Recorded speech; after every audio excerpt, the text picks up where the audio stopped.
यही जज्बा रहा तो मुश्किलों का हल निकलेगा। ज़मीं बंजर हुई तो क्या वहीं से जल निकलेगा। ना घबरा मुश्किलों से, अंधेरों से मेरे दोस्त, इन्हीं अंधेरों के बाद तो सुनहरा कल निकलेगा। नमस्कार, जेबी सोसाइटल के कार्यक्रम सफरनामा अदाकारी का में आप सबका स्वागत है।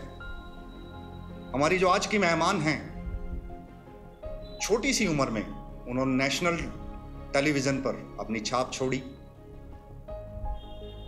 सोनी टीवी, जी टीवी और न जाने कितने प्लेटफॉर्म्स पर उन्होंने अपने अभिनय का और अपने डांस का जलवा बखेरा। उसके बाद चंडीगढ़ में रामलीला से भी जुड़ी। जी हाँ, स्वागत करते हैं मिस संगीता संजीवन का।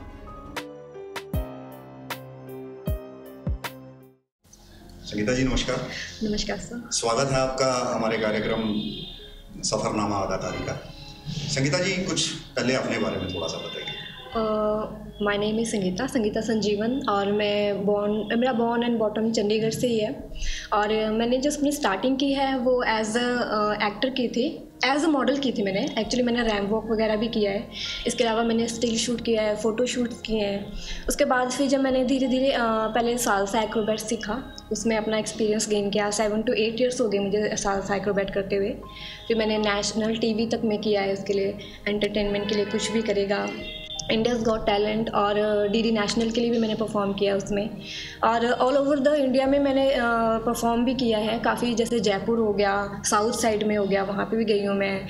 और इंदौर हो गया और मुंबई, पुणे, मतलब ऐसे डिफरेंट सिटीज़ में भी मैंने किया है परफॉर्म। उसके बाद फिर मैं मूव हुई थिएटर की तरफ। मैंने सबसे पहले सूरजमुखी एंड हैमलेट किया प्ले, जिसमें मुझे खुशी राजपूत मैम ने मौका दिया। फर्स्ट टाइम किया था वो मैंने प्ले वहाँ पे।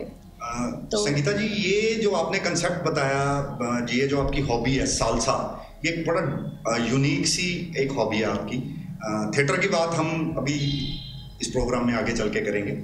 सालसा की तरफ आपका जो रुझान हुआ वो कैसे हुआ? जैसे कि अभी आपने नाम लिया बड़े स्टारवॉट्स का कि आपने एंटरटेनमेंट के लिए कुछ भी करेगा, डीडी नेशनल के लिए भी आपने एक प्रोग्राम किया है और काफ़ी ज़्यादा एक्सपोजर है आपका सालसा के लिए। तो सालसा जो है ये इस तरफ मतलब इसकी तरफ आपका जो रुझान हुआ वो कैसे हुआ सालसा? एक्चुअली सर, जब मैंने मॉडलिंग का शुरू किया था तो मैंने उसके बाद एक अकेडमी ज्वाइन की थी। तो वहाँ पे अकेडमी में जब मैंने ज्वाइन किया तो वहाँ पे मुझे एक्टिंग, मॉडलिंग, योगा ये सब कुछ सीखने को मिला। तो वहाँ पे जो सर थे जो डांस सिखाते थे, तो वो पहले से ही मतलब एक्रोबैट वगैरह सालसा करते थे। उनके पास गर्ल्स हैं तो वो उनको सिखाते भी थे। तो मैंने सोचा कि मैं भी ट्राई करती हूँ। तो मुझे उन्होंने मौका दिया और मैंने सीखा वहाँ पर। विदिन 2 मंथ्स में सर ने मुझे इतने अच्छे से पॉलिश, इतने अच्छे से रेडी कर दिया कि मैंने 2 मंथ्स के बाद ही स्टेज पर परफॉर्म किया। और यहाँ पे जितने भी चंडीगढ़ में जितने भी कंपटीशन थे सभी में ऑलमोस्ट विनर हम होते थे वहाँ पे। फिर उसके बाद धीरे धीरे फिर टीवी की तरफ जब स्टेप लिया तो वहाँ पे भी काफ़ी अच्छा गेन किया, रिस्पॉन्स मिला, वहाँ पे भी काम करने का मौका मिला। जैसे आपने एंटरटेनमेंट के लिए कुछ भी करेगा, वो एक्सपोजर आपका कैसा रहा? वो एक्सपीरियंस जो आपने किया, इतने बड़े मंच पे जाके, नेशनल लेवल चैनल पे जाके आपने जो परफॉर्म किया, वो एक्सपीरियंस आपका कैसा रहा? बहुत ही ज़बरदस्त था। एक तो इतने बड़े वहाँ पे सेलिब्रिटीज़ थे, उनके सामने परफॉर्म किया। काफ़ी ज़बरदस्त वहाँ पे जोड़ियाँ आई जिन्होंने मतलब वहाँ पे परफॉर्म किया। तो बहुत ही अच्छा एक्सपीरियंस है। एक 5 स्टार होटल्स में आपको स्टे करवाया और उसके बाद इतना अच्छा उनका मतलब हर चीज़ सिखाने का कॉन्सेप्ट, हमें सुबह से लेकर शाम तक वो प्रैक्टिस पे लगा के रखते थे। इवन आपको खाने की भी फिक्र नहीं होगी वहाँ पे अगर आप जाओगे तो। सुबह से शाम तक आपका टाइमिंग रूटीन दिया था, एक आपको पूरा रूम दिया जाता है कि मतलब यहाँ पे आपको प्रैक्टिस करनी है। तो बहुत हार्ड वर्क करना पड़ता है उसके लिए भी। और मैंने इवन चोट भी खाई है उसके लिए 1-2 बार। संगीता जी, चंडीगढ़ से निकले, नेशनल प्लेटफॉर्म तक आप गए। बॉम्बे में भी कभी सालसा या इन डांस प्रोग्राम्स के अलावा बॉम्बे में कोई प्रोजेक्ट किया आपने? कोई मूवी, कोई शॉर्ट मूवी या कोई सीरियल वगैरह कुछ किया आपने? हाँ जी सर, एक्चुअली जब मैं अभी बॉम्बे भी थोड़ी देर पहले गई थी, कोरोना से पहले ही गई थी। तो जस्ट मैंने वहाँ पे एक सीरियल किया है, इश्क सुभान अल्लाह, एज अ देवरानी का कैरेक्टर मैंने उसमें किया था। और इसके अलावा एक फ़ोटो शूट किया था वहाँ पे। और जस्ट फिर यहाँ पे जब रामलीला हुई तो मुझे सर ने मुझे यहाँ बुला लिया, तो उसके बाद फिर कोरोना आ गया। इश्क सुभान अल्लाह जो आप बता रही हैं वो किस प्लेटफॉर्म पे, कौन से चैनल पे वो टेलीकास्ट होता है? वो आता है जी टीवी पे। जी टीवी पे, ठीक है। शुरुआत आपकी जो हुई है वो थिएटर से हुई, रामलीला से हुई, या अपना सालसा से आप एक्टिंग में आई, या एक्टिंग से सालसा में गई? सर मैं सच कहूँ तो मैं एक्टिंग से सालसा में गई, सालसा से एक्टिंग, दोनों एक जैसी हैं, क्योंकि मैंने जहाँ से मैंने एकेडमी से शुरू किया था वर्क, तो वहाँ पे मैंने साथ के साथ अपनी एक्टिंग वर्क को भी कंटिन्यू रखा और साथ के साथ अपने डांसिंग को भी। तो मैं कहूँगी कि मैंने हर चीज़ में एक्सपीरियंस गेन किया है, क्योंकि मुझे लर्निंग का बहुत ज़्यादा वो है कि मेरे अंदर एक लर्निंग एटीट्यूड है, मैं हर चीज़ सीखना चाहती हूँ। तो मैंने मॉडलिंग के बाद ही एक्टिंग शुरू करी। एक्टिंग में मैंने छोटे छोटे प्रोजेक्ट किए थे, जैसे कि रविंद्र गरेवाल की मूवी आई थी सर की, तो मैंने उसमें किया था एक कैरेक्टर, कॉमेडी था उसमें मेरा कैरेक्टर। संगीता जी उस मूवी का टाइटल क्या था? रोला पै गया। रोला पै गया। तो इसके अलावा फिर मैंने एक और मूवी की थी प्रियांशु एंड मोनिका बेदी मैम के साथ की थी, तो वो भी मूवी बहुत अच्छी थी। तो मैंने उसमें एज ए फ्रेंड का कैरेक्टर किया था मैंने वहाँ पे। इतना अच्छा बड़ा कैरेक्टर नहीं था। उसका भी टाइटल बताइए प्लीज। मोनिका बेदी जी जो प्रियांशु और मोनिका जी के साथ जो आपने काम किया, कुछ है माइंड में? भूल गई सर थोड़ी। चलो आगे याद आएगा तो जरूर बताइएगा। उसका नेम था। अच्छा, आपने थिएटर भी किया, रामलीला भी की, सालसा भी आप करती हैं, शॉर्ट मूवीज, इवन आपने डेली सोप्स प्ले किए, जैसे इश्क सुभान अल्लाह जैसे आप बता रही हैं। इनमें आपको बेसिक डिफरेंस इन चारों पांचों प्लेटफॉर्म्स में क्या लगता है? अगर मैं इन सभी में डिफरेंस कहूँ तो सालसा एक्रोबैट है वो बिल्कुल एक अलग है, एक यूनिक कंसेप्ट है। उसमें मतलब कि ये है कि 2 पार्टनर्स में रिदम होना चाहिए। अगर एक मिस्टेक करेगा तो ऑब्वियसली कि दूसरे का भी खराब होगा।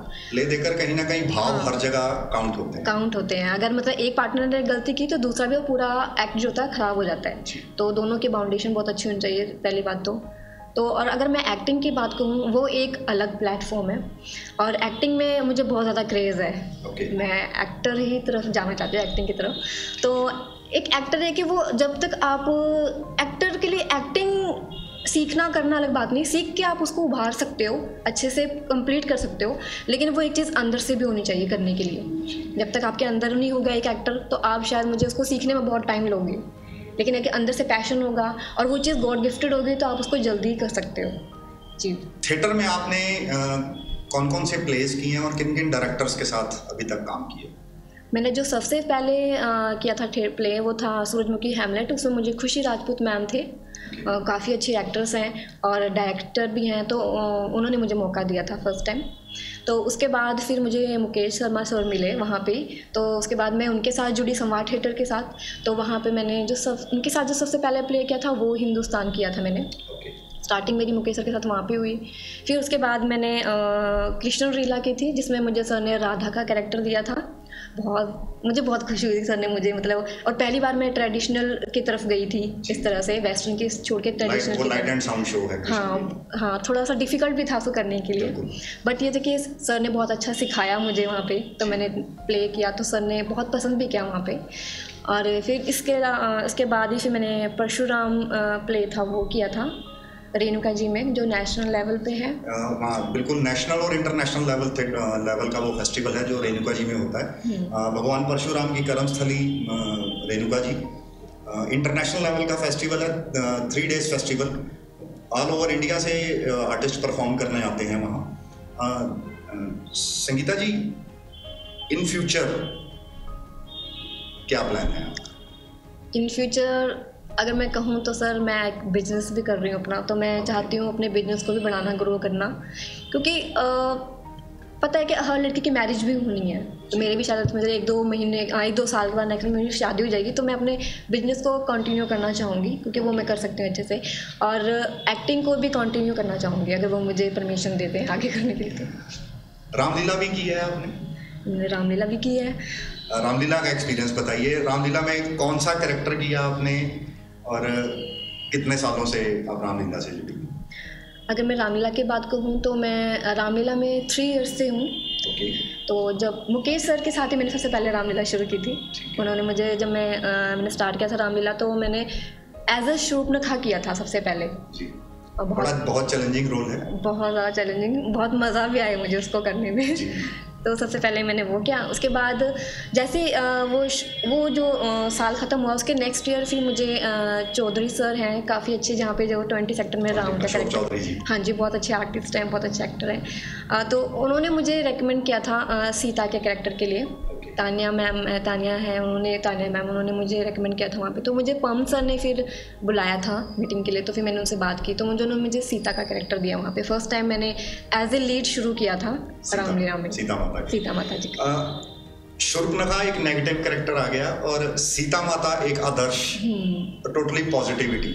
इन दोनों के बीच में जो आपने बैलेंस था, वो एक फर्स्ट ईयर आपका जो एक्सपोजर रहा रामलीला में वो था शूर्पणखा का, और सेकंड टाइम आपने मेन लीड में सीता माता का किरदार निभाया। तो वो ट्रांसफॉर्मेशन आप अपने आप में कैसे ला पाएं? क्योंकि जो शूर्पणखा का कैरेक्टर है वो बड़ा चुलबुलाहट में और नेगेटिव शेड है। अगर बेसिकली रामायण को देखा जाए तो ये सारा विवाद ही शूर्पणखा की वजह से शुरू हुआ, ठीक है। तो उसके बाद बिल्कुल शांत, बिल्कुल सरल और राम जी के साथ कदम से कदम मिलाकर चलने वाली सीता माता, वो एक ट्रांसफॉर्मेशन में आपको कोई कुछ दिक्कत आई, या आपको लगा कि नहीं ये कैरेक्टर मैं नहीं कर पाऊंगी कभी? नहीं सर, वो था चैलेंजिंग था मेरे लिए, क्योंकि फर्स्ट टाइम जहाँ पे मुझे मतलब कि मंच पे आना था और इतने बड़े बड़े डायलॉग्स थे उसमें करने के लिए, तो सच में चैलेंजिंग था। और सबसे पहले जब साड़ी वेयर की सीता माता के गेटअप में, तो पहले तो मुझे उसमें ढलने में थोड़ा टाइम लग गया था उस कैरेक्टर में आने के लिए। लेकिन मैंने पम सर ने मुझे बहुत अच्छे से सिखाया कैसे करना है क्या नहीं, क्योंकि एक बिल्कुल स्लो है, मतलब वो जो है ठहराव है बहुत ज़्यादा, उसमें कितनी सादगी है मतलब उस चीज़ को करने में। लेकिन मैं अगर कहूँ तो मैं सच में भी वैसे ही हूँ रियल में, ज़्यादा चुलबुलीपन ऐसा कुछ है नहीं मेरे अंदर। तो इतना ज़्यादा मुश्किल भी नहीं था, बट ये था कि डायलॉग्स को लेके थोड़ा सा वो था। बट मैंने प्रैक्टिस बहुत की थी, रिहर्सल की थी। तो जो मैंने फर्स्ट टाइम जब सीता का किया तो बहुत प्रेज़ मिली मुझे वहाँ से, काफ़ी लोगों ने मुझे प्यार दिया, ऐसा काफ़ी लोगों को पसंद भी आया वो।